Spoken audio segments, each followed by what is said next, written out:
Hello दोस्तों, अस्सलाम वालेकुम। उम्मीद करता हूँ आप लोग खैरियत से होंगे।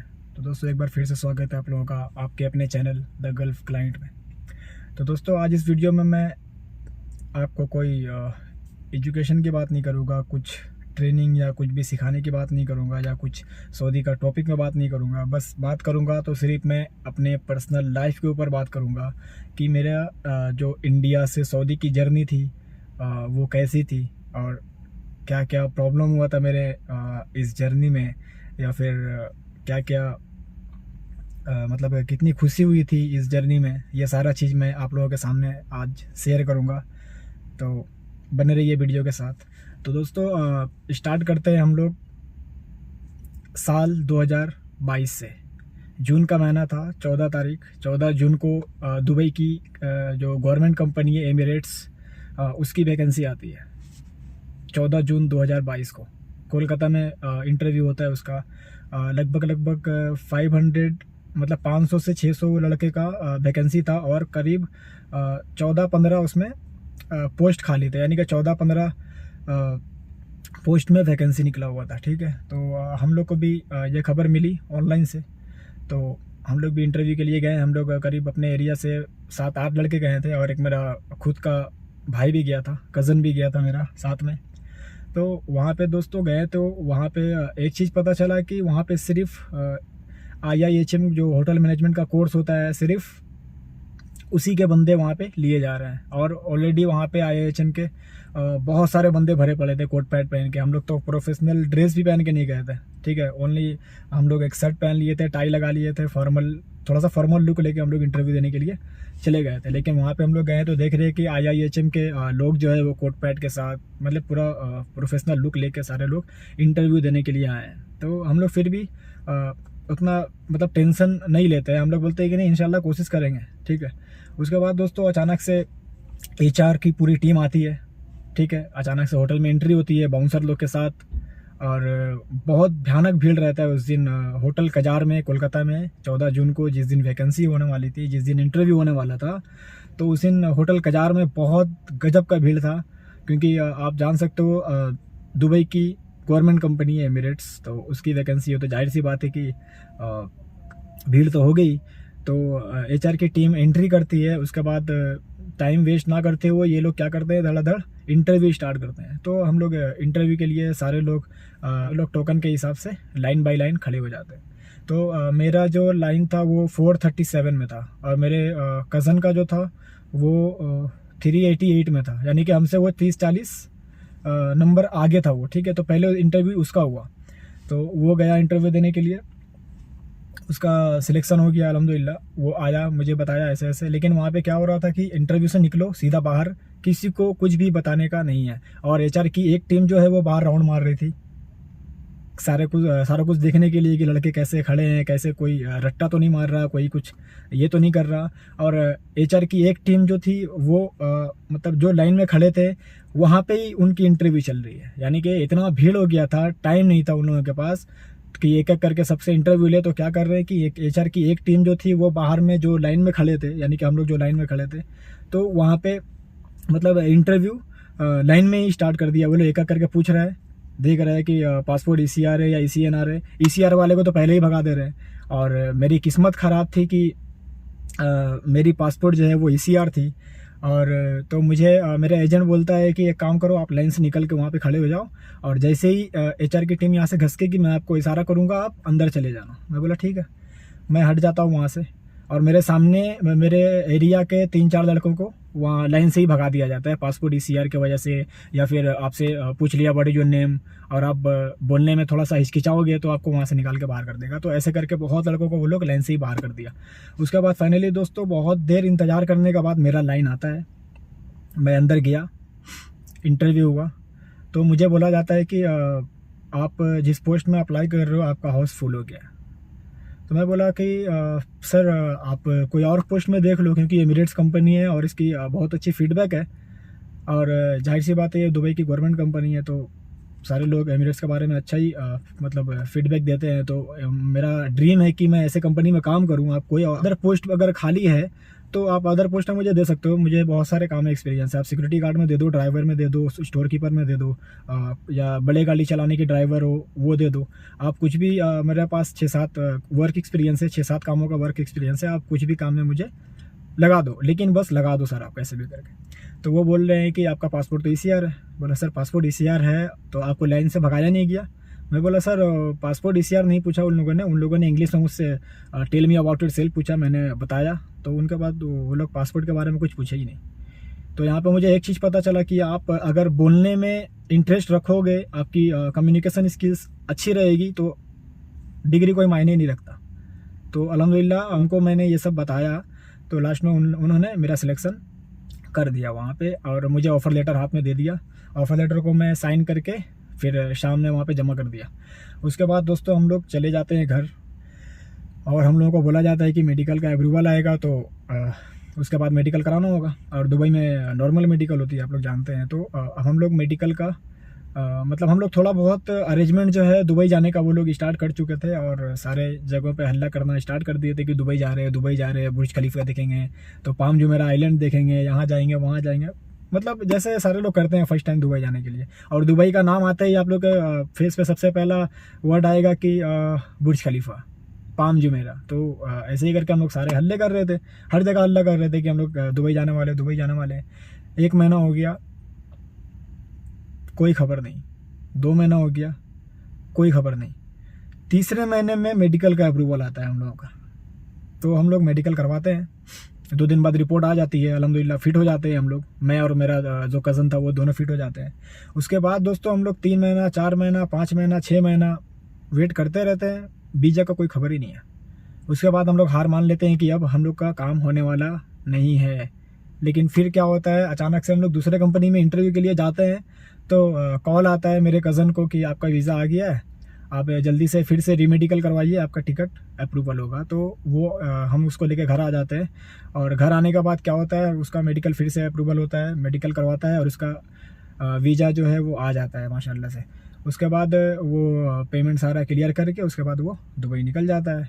उसके बाद मैं बैठा रह जाता हूँ कि शायद उसका आ गया 7-8 महीने बाद तो मेरा भी आएगा, लेकिन नहीं मेरा आता ही नहीं है।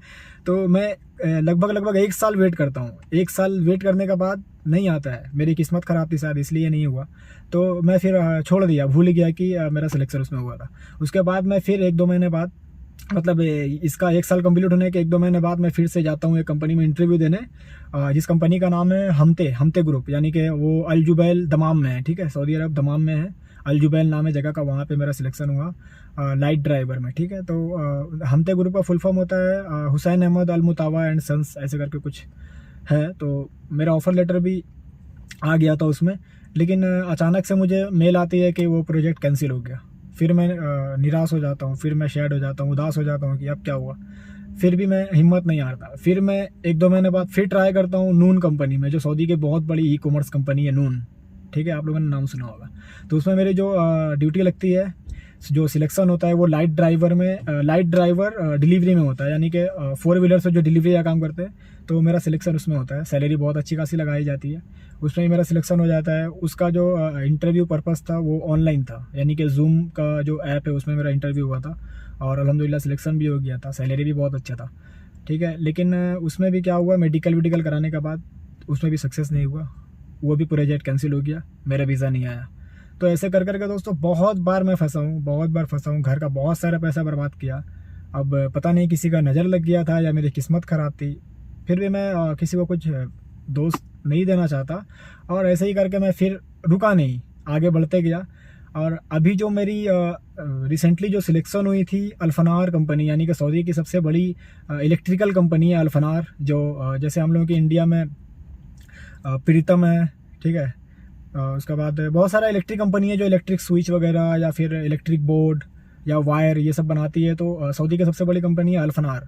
तो मेरी सिलेक्शन उसमें होती है लाइट ड्राइवर की। ठीक है, वो कंपनी के कंपार्टमेंट में ही मुझे गाड़ी चलाने का जो था वो जॉब मिला था।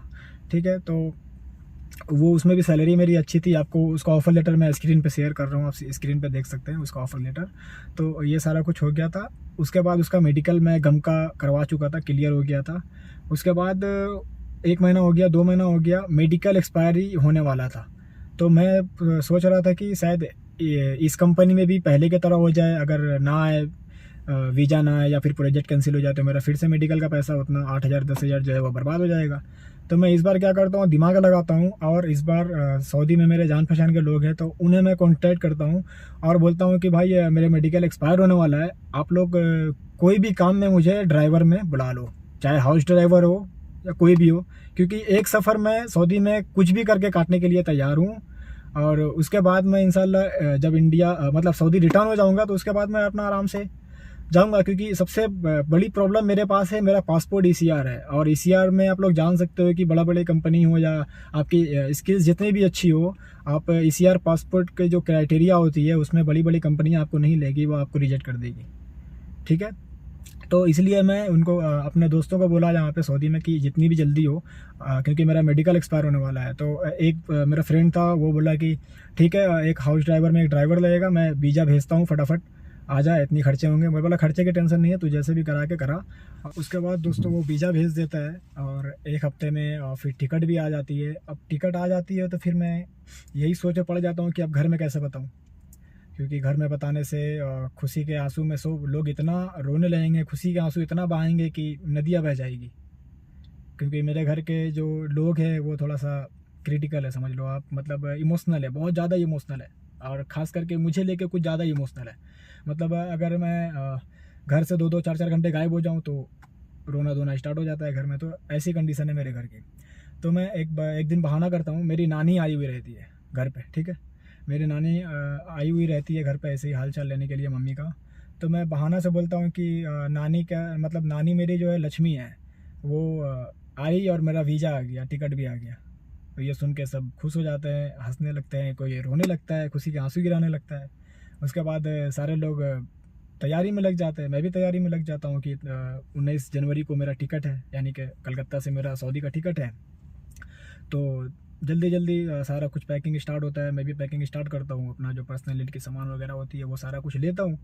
और फिर घर में कुछ मम्मी हो गई या जितने भी मेरे फैमिली है, खाला लोग हैं, नानी है, मामा लोग हैं, मामी लोग हैं, फुफ्फू लोग हैं, आपी लोग हैं, वो लोग सारा कुछ बहुत सारा सामान लेके आते हैं मुझे चलाने के लिए कि मैं अपने साथ वो सारा कुछ सामान लेके वहाँ पे जाऊँ ताकि अच्छे से रह पाऊँ वहाँ पे। और बहुत मोहब्बत प्यार से, बहुत लाड से उन लोगों ने मुझे एयरपोर्ट छोड़ने के लिए भी आया। मैं इस वीडियो के लास्ट में मैं आपको छोटा सा क्लिप इस वीडियो में अटैच करूँगा, आप लोग देखना। और एयरपोर्ट में मुझे वो लोग लेने के लिए आए, छोड़ने के लिए आए, ड्रॉप करने के लिए। और अल्हम्दुलिल्लाह बहुत अच्छा लगा।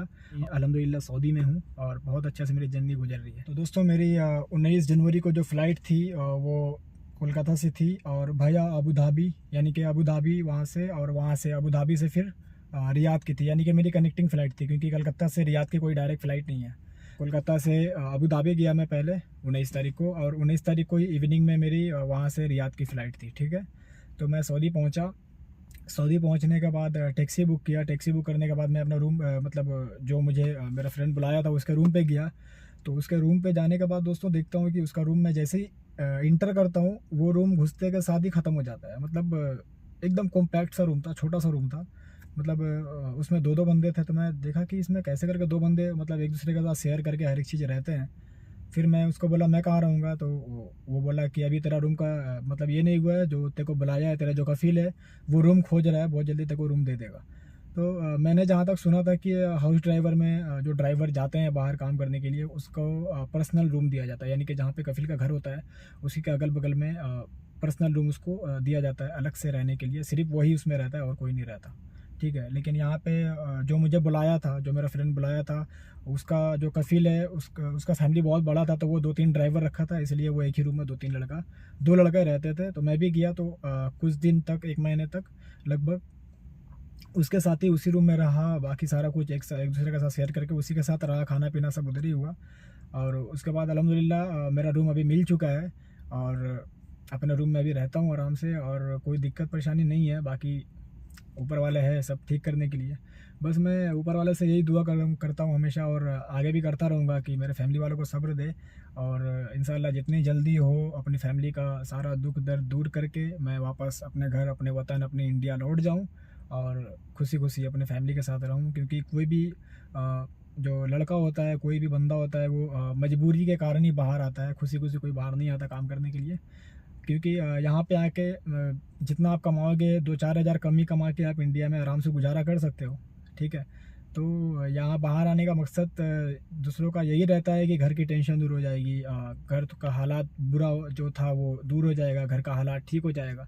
तो ये सोच के मैं भी अल्हम्दुलिल्लाह आया हूँ, और अभी तक तो इंशाल्लाह ठीक चल रहा है और आगे भी ठीक ही चलेगा इंशाल्लाह। तो दोस्तों यही मेरी कहानी थी इंडिया से सऊदी की। तो आप लोग भी गौर करें यहाँ पे कितनी खुशी की भी बात है और कितना दुख का भी बात है। बहुत सारे लोग आंसू भी गिराए हैं मेरे आने के टाइम। और अब मैं वीडियो अटैच करता हूँ आपको एयरपोर्ट की, आप लोग वीडियो को देखें। और ये पूरा वीडियो मेरा जो लाइफ की जो जर्नी थी सऊदी से इंडिया से सऊदी की जो जर्नी थी वो कैसा लगा, आप लोग कमेंट करके बताएं। हमारे चैनल को सब्सक्राइब कर लें और वीडियो को जितना ज़्यादा से ज़्यादा वो शेयर करें। फिर मिलते हैं एक और वीडियो के साथ, तब तक के लिए अल्लाह हाफिज़, अपना ख्याल रखें।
तुझसे बड़ा चाहे मैंने ना किया है, पर एक लम्हा ना तेरे बिन जिया है।